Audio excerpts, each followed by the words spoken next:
ವಿಸ್ಮಯ ಕನ್ನಡ ಚಾನೆಲ್ಗೆ ಸ್ವಾಗತ. ಸ್ನೇಹಿತರೆ, ಕಾಂತಾರ ಚಾಪ್ಟರ್ 1 ಚಿತ್ರದಲ್ಲಿ ಕಡಪ ರಾಜ್ಯದ ಉಲ್ಲೇಖವಿದೆ. ಇದು ಚಿತ್ರದ ಕಥಾನಾಯಕ ಮತ್ತು ದೈವದ ಕಥಾನಕದ ನಿರ್ಣಾಯಕ ಘಟ್ಟವಾಗಿದೆ. ಚಿತ್ರದಲ್ಲಿ ಕಡಪ ರಾಜ್ಯವನ್ನು ಮಾಟಮಂತ್ರ ಮಾಡುವ ಬುಡಕಟ್ಟಿನ ಜನಾಂಗವಿರುವ ಒಂದು ಪ್ರದೇಶ ಎಂಬ ವಿವರಣೆ ಇದೆ. ಹಾಗಾದರೆ ವಾಸ್ತವದಲ್ಲಿ ಕಡಪ ರಾಜ್ಯ ಎಲ್ಲಿದೆ? ತುಳುನಾಡಿಗೂ ಕಡಪ ರಾಜ್ಯಕ್ಕೂ ಏನಾದರೂ ನಂಟಿದೆಯೇ? ಅಷ್ಟಕ್ಕೂ ಕಡಪ ರಾಜ್ಯವೆಂಬುದು ಒಂದು ಪ್ರಾದೇಶಿಕ ಕಲ್ಪನೆಯೇ ಅಥವಾ ಚಿತ್ರದಲ್ಲಿ ತೋರಿಸಿರುವಂತೆ ಅದೊಂದು ದುಷ್ಟ ಕೂಟಗಳಿರುವ ಒಂದು ಭಯಾನಕ ತಾಣವೇ? ಬನ್ನಿ ತಿಳಿಯೋಣ.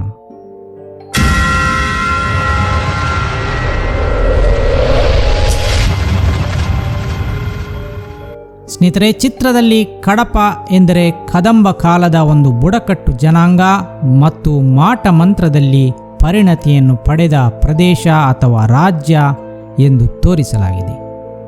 ಕದಂಬರ ಸಾಮಂತ ರಾಜರಾದ ಬಾಂಗ್ರಾ ರಾಜಮನೆತನ ಮತ್ತು ಕಾಡಿನ ಜನಾಂಗಗಳ ನಡುವೆ ನಡೆಯುವ ಹೋರಾಟದಲ್ಲಿ ಕಡಪದ ಜನರು ತುಳುನಾಡಿನ ದೈವಗಳನ್ನು ದಿಗ್ಬಂಧನ ಮಾಡುವ ಸನ್ನಿವೇಶಗಳಿವೆ. ಸ್ನೇಹಿತರೆ, ಚಿತ್ರದಲ್ಲಿ ಕನಕವತಿ ಎಂಬ ಮಗುವನ್ನು ಕಡಪ ಜನರು ಬೆಳೆಸುತ್ತಾರೆ.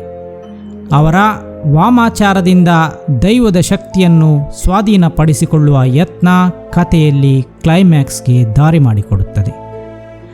ಹಾಗಾದರೆ ತುಳುನಾಡಿನ ಜಾನಪದದಲ್ಲಿ ಕಡಪ ಎಂದರೇನು? ಅದೊಂದು ಭೌಗೋಳಿಕ ಪ್ರದೇಶವೇ? ಖಂಡಿತ ಅಲ್ಲ. ಇದನ್ನು ನಾವು ಅರಿಯಬೇಕಿದ್ದರೆ ತುಳುನಾಡಿನ ಮೂಲ ಪಾಡ್ದನವನ್ನು ಕೊಂಚ ಆಳವಾಗಿ ಅಧ್ಯಯನ ಮಾಡಬೇಕಿದೆ. ತುಳುನಾಡಿನ ಪಾಡ್ದನ, ಮದಿಪು ಜಾನಪದ ಕಥೆಗಳಲ್ಲಿ ಕಡಪ ರಾಜ್ಯದ ಉಲ್ಲೇಖ ಕೆಲವು ಕಡೆ ಬರುತ್ತದೆ. ಆಂಧ್ರ ಪ್ರದೇಶದಲ್ಲಿಯೂ ಕಡಪ ಎಂಬ ಜಿಲ್ಲೆ ಇದೆ. ಹಾಗಾದರೆ ಅದುವೇ ಆಗಿರಬಹುದೇ? ಖಂಡಿತ ಇಲ್ಲ. ಆಂಧ್ರದ ಕಡಪ ಪ್ರದೇಶಕ್ಕೂ ತುಳುನಾಡಿನ ಮದಿಪು ಪಾಡ್ದನಗಳಲ್ಲಿ ಬರುವ ಕಡಪಕ್ಕೂ ಯಾವುದೇ ಸಂಬಂಧವಿಲ್ಲ. ದೈವ ಆವೇಶ ಭರಿಸುವಾಗ ದೈವ ಕಟ್ಟುವ ವ್ಯಕ್ತಿಯ ಮುಖದಿಂದ ಉಚ್ಚರಿಸಲ್ಪಡುವ ಪವಿತ್ರ ಭಾಗವೇ ಇದು. ಮೂಲವಾಗಿ ಇದರ ನುಡಿಕಟ್ಟು ಹೀಗಿದೆ ನೋಡಿ: ಬಾಲ್ ಭಂಡಾರ ಜಪ್ಪುನ ಪೊರ್ತು ವಿಷನ ಅಮೃತನ ವಿಷ ಇತ್ತಂಡ ಕಡಪ ರಾಜ್ಯಗೂ ಪಾಡ್ಲ, ಅಮೃತ ಇತ್ತಂಡ ಈ ಮಣ್ಣಿಗೂ ಪಾಡ್ಲ. ಸಾರಾಂಶವೇನೆಂದರೆ, ವಿಷ ಇದ್ದರೆ ಕಡಪ ರಾಜ್ಯಕ್ಕೆ ಹಾಕು, ಅಮೃತವಿದ್ದರೆ ಈ ಮಣ್ಣಿಗೆ ಹಾಕು ಎಂಬ ತಾತ್ಪರ್ಯ. ವೈದಿಕ ಸಂಪ್ರದಾಯದಲ್ಲಿರುವಂತೆ ಗಳಿಗೆಯನ್ನು ನೋಡುವ ಸಂಪ್ರದಾಯ ತುಳುನಾಡಿನಲ್ಲಿ ಇರಲಿಲ್ಲವಾದ್ದರಿಂದ ದೈವಾರಾಧನೆ ನಡೆಯುವಾಗ ವಿಷಗಳಿಗೆ ಏನಾದರೂ ಇದ್ದರೆ ಅದರಿಂದ ನಮಗೆ ತೊಂದರೆಯಾಗದಿರಲಿ ಎಂಬ ಮಾತುಗಳು ಮದಿಪು ಹೇಳುವವರ ಬಾಯಲ್ಲಿ ಕೇಳಿಬರುತ್ತವೆ. ಸ್ನೇಹಿತರೆ, ಇಲ್ಲಿ ಕಡಪ ರಾಜ್ಯ ಏನೆಂದರೆ ಒಂದು ಋಣಾತ್ಮಕ ಶಕ್ತಿ, ಸಮಯ ಮತ್ತು ಸ್ಥಿತಿ. ಇದು ಯಾವುದೇ ರಾಜ್ಯ ಅಥವಾ ಪ್ರದೇಶದ ಹೆಸರು ಖಂಡಿತ ಅಲ್ಲ. ತುಳುನಾಡಿನ ದೈವಾರಾಧನೆಗೆ ಯಾವುದೇ ಲಿಖಿತ ದಾಖಲೆ ಇಲ್ಲ. ವೈದಿಕ ಆಚರಣೆಯಂತೆ ಯಾವುದೇ ನಿಬಂಧನೆಗಳನ್ನು ಇಲ್ಲಿ ಬರೆದಿಟ್ಟಿಲ್ಲ. ಇಲ್ಲಿ ಕೇವಲ ಪೀಳಿಗೆಯಿಂದ ಪೀಳಿಗೆಗೆ ಮೌಖಿಕವಾಗಿಯೇ ಬಂದ ನಿಯಮಗಳು ಅಥವಾ ಕಟ್ಟುಪಾಡುಗಳು. ಇವುಗಳು ಕಾಲಕಾಲಕ್ಕೆ ಬದಲಾಗುತ್ತಾ ಬಂದಿರುವುದು ಗಮನಕ್ಕೆ ಬರುತ್ತದೆ. ಸ್ನೇಹಿತರೆ, ಮುಗ್ಧರಾಗಿದ್ದ ನಮ್ಮ ಪೂರ್ವಜರು ನಕಾರಾತ್ಮಕ ಶಕ್ತಿಗೆ ಕಡಪ ಎಂದು ಹೇಳಿದರು ಎನ್ನಲಾಗುತ್ತದೆ. ಆದರೂ ಈಗಿನ ಸಮಯದಲ್ಲಿ ಅದನ್ನು ಮದಿಪಿನಲ್ಲಿ ಬಳಸಿದರೆ ದ್ವಂದ್ವ ಅರ್ಥ ಆಗುವುದು. ಈಗಿನ ಪ್ರಸ್ತುತ ಸಮಯದಲ್ಲಿ ಇದೇ ಮದಿಪನ್ನು ಈ ರೀತಿಯಾಗಿ ಹೇಳಲಾಗುತ್ತದೆ: ವಿಷಗಳಿಗೆ ತಂಡ ಮೂಡಾಯಿ ಒಂದಾಲ, ಮೂಡಾಯಿಡು ಪಡ್ಡಾಯಿ ಸಂದಾಲ, ಪಡ್ಡಾಯಿಡು ಬಡಕಾಯಿ, ಬಡಕಾಯಿಡು ತೆನ್ಕಾಯಿ ಸಂದಾದು, ನಡುಮದ್ದಿಮೆಡು ಉಂತಾದು, ವಿಷ್ಣುವಾಹನ ಗರುಡಬಾಯಿ ಅರ್ಪಿತ ಮಲ್ತದು, ಈ ರಾಜ್ಯಗೂ ಅಮೃತದ ಪಡೆಯುವುದಗಾಲ.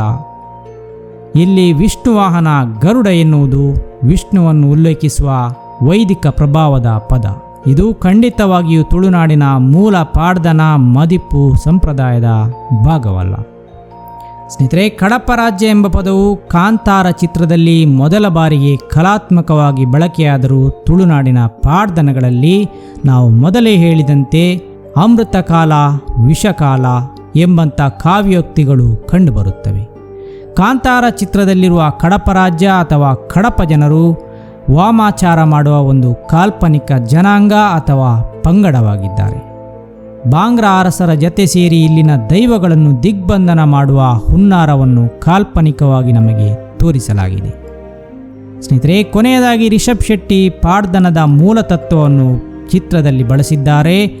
ಭೂಮಿ ಮತ್ತು ದೈವದ ಒಡಂಬಡಿಕೆ, ಮಾನವನ ಅಹಂಕಾರ ಅಂದರೆ ವಿಷ ಮತ್ತು ದೈವದ ಕರುಣೆ ಅಂದರೆ ಅಮೃತ ಎಂಬ ದ್ವಂದ್ವ ಚಿತ್ರಣ ಇದರಲ್ಲಿದೆ. ಅದಕ್ಕಾಗಿ ಕಡಪ ರಾಜ್ಯ ಎಂಬ ಪದವನ್ನು ಚಿತ್ರದಲ್ಲಿ ಶಬ್ದಾರ್ಥಕ್ಕಿಂತಲೂ ರೂಪಕ ಮತ್ತು ಪೌರಾಣಿಕ ತಳಹದಿಯಾಗಿ ಬಳಸಲಾಗಿದೆ. ಧನ್ಯವಾದಗಳು.